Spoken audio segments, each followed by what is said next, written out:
continuando con nuestro análisis de la ética, ¿cierto? Y su relación con la metafísica, ¿cierto? Se establece que la metafísica nos proporciona explicaciones y conceptos indispensables para poder entender la ética. Hablamos, ¿cierto?, de la potencia, sustancia, accidente, materia, forma. Ahora, si hablamos de la teología moral, ¿cierto? Se establece que la ética se utiliza, ¿cierto?, como instrumento de estudio de la moral, y la teología, ¿cierto?, y utiliza datos como la Biblia, ¿cierto?, y las fuentes afines a la religión, ¿cierto? Y aquí se establece, ¿cierto?, que las personas que mantienen un contacto íntimo con Dios normalmente obtienen un contacto o una guía personal que es una conducta correcta, ¿cierto? Aquí se relaciona, ¿cierto?, la ética con la religión, ¿cierto? Y en este caso la religión contiene una serie de conceptos de alto valor, ¿cierto? La caridad, humildad, el sentido comunitario, la compasión, la piedad, entre otros. ¿Qué más? Si hablamos, ¿cierto?,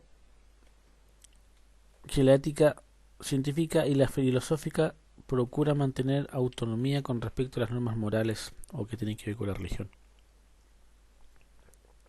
O sea, no es religión como lo dijimos anteriormente.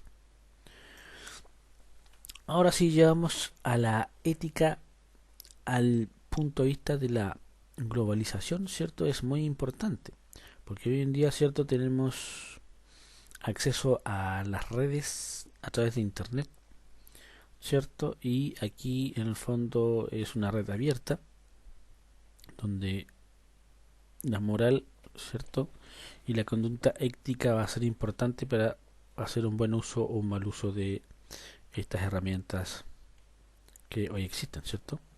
Y aquí, ¿cierto?, se establece ciertos debates éticos, que en el fondo la ética como la responsabilidad solidaria, ¿cierto?, la ética universalista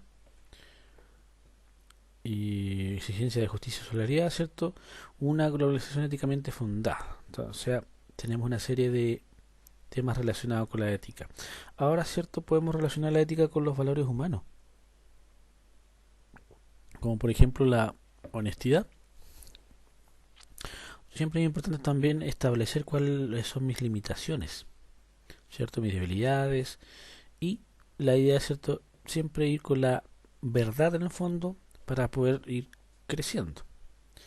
La integridad, ¿cierto?, que en el fondo yo tengo que todas las personas tienen valores y creencias, ¿cierto?, y que en el fondo las defienden y tratan de llevar una vida de acuerdo a lo que se le inculcaron como esto, y eso se llama integridad, que en el fondo uno no deja que nadie pase a llevar sus valores o sus creencias. Ahora, cuando hablamos del compromiso, ¿cierto?, siempre es importante establecer que lo que yo me comprometo a hacer, o lo que nos comprometemos a hacer, debemos cumplirlo, ¿cierto? Y no regula la responsabilidad. La lealtad, ¿cierto?, es en el fondo ser sincero, actuar con honestidad, siempre brindar apoyo y rechazar las influencias indebidas o malas juntas. En el fondo se habla de eso. Siempre se le habla a los jóvenes de las malas juntas, ¿cierto?, que las malas juntas te pueden llevar a malos caminos. Ecuanimidad, ser imparcial, ¿cierto?, justo, ser igualitario, mente abierta, ¿cierto?, aceptar los cambios.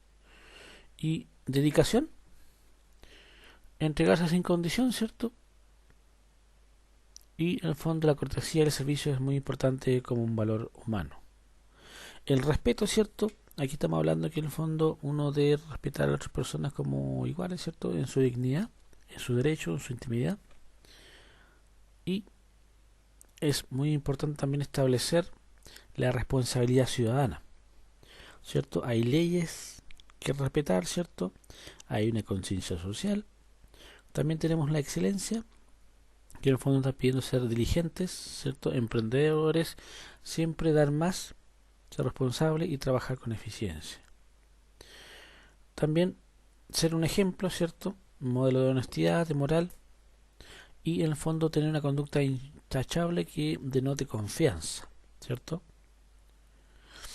Ahora, ¿cierto?, el siguiente punto lo vamos a dejar para el próximo video. Muchas gracias.